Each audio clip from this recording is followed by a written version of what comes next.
Welcome to the first of this weekend's double header here on VTV. It's Newcastle Vipers taking on the Coventry Blaze. Each side has won on each other's ice so far this season, so the series tied at 1. Last time here at the arena, the Blaze jumped out to a 4-0 lead. We'll see what happens. Here's the highlights. Viper fans, it's hockey time!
Tonight's match sponsor is Harrison Kane. Well done to Harrison Kane. He's tonight's match.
So that's the end of the third period. Don't go home yet. It goes to overtime.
just took 3 out of 4 points out of 2 teams that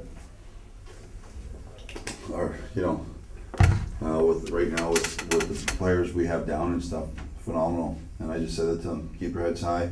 We get 5 out of 6 this week, and it's unbelievable what we've achieved. And hopefully have another guy in by next weekend, and hopefully we get Lobby back, and we're the only team really injecting 2 players and after what we've been doing. So really proud of them, really proud of the effort. And I mean, a shootout, it's just like football. It doesn't, you can't really.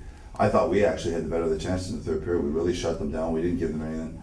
I thought we had a better chance. I thought our D jumped into holes really well in the overtime, and we tried a couple of things we were working on, and it worked really well. But the performance from Robbie out was phenomenal, fantastic. I just really proud of him. And a word about Wednesday, obviously we haven't really talked about since then. Wednesday again, you say going into Nottingham and come back with 2 points. Well, it's hard enough to do with a full lineup, but we're doing it with basically 6 forwards and 4D, and it's you know, it's a phenomenal achievement what the guys have been doing. And I mean, someone asked me recently, you know, what I think about, you know, some of the results. And I said, we've been playing well. We played really well in Cardiff. I know it doesn't look like that scoreline I went over last week, but we played really well. And I showed them the game. I said, look, up until this point, we were the better team than we were. So all positive things. I'm real positive. I think when we add to the roster and we get Lobby back to full strength, I think why not? You know, we'll just keep chugging along and see what happens. But we're definitely overachieving right now. We're doing way better than probably anyone expects us to. But that's why I went for guys that I thought that would give 110%. And the 2 guys have been stepping up notably. Ben Campbell played his 200th game, Elite League game, and Dean Holland's been stepping up the last couple of weeks as well. Dean the last couple of weeks has been very, very good, really responsible, finishing his hits, getting back to doing how he finished off last year. And he's we had a meeting and talked about a lot of things about 2.5 weeks ago, and I think he's really stepped his game up. And Ben's been playing great from the start of the year. Ben's solidified himself as an Elite League player, and he's doing a very good job for us. His speed is so hard for a defenseman to contain it. Fantastic. And just a word about Paul, first time you've seen him this year, but there are a few known quantities and a couple of unknown quantities as well. Yeah, I've watched some video on them and stuff, and tried to get a read for them and stuff. But you know, they're a much better team than their record. They're going through a bad patch, and everyone who's been in sport knows that, you know, when confidence is down, doesn't matter how good you are or how bad you are, it's really hard to get it going, and their confidence is at an all-time low. So hopefully, if we play the same way, if we think we're going to go out with the amount of guys we have and try and run a gun against them, we'll lose the game. We've got to go out and play the exact same style we've been playing, play really smart, use our speed, get to the net, and I think good things will happen. But we need to. It's a game tomorrow. It doesn't matter if it takes us 65 minutes in a shootout to win tomorrow. It doesn't matter if it takes us 60 minutes. We have to play and be ready to play for that whole time the game goes, and we'll get a victory, I hope. So the narrowest of defeats then for the Newcastle Vipers, overtime and penalty shots before the Blaze come out on top. But as we hear from Rob Wilson, he's delighted with his team's effort and keeps their good run going after Wednesday's fantastic win in Nottingham. Just a word of congratulations to the Blazers' Tom Watkins. He's playing his 634th game for the club, and that's a new club record. He's a Durham lad, so well done to him. We're back here tomorrow night for the Hull Stingrays, and we'll have all the highlights. Thanks for watching. This has been VTV in association with Gator College.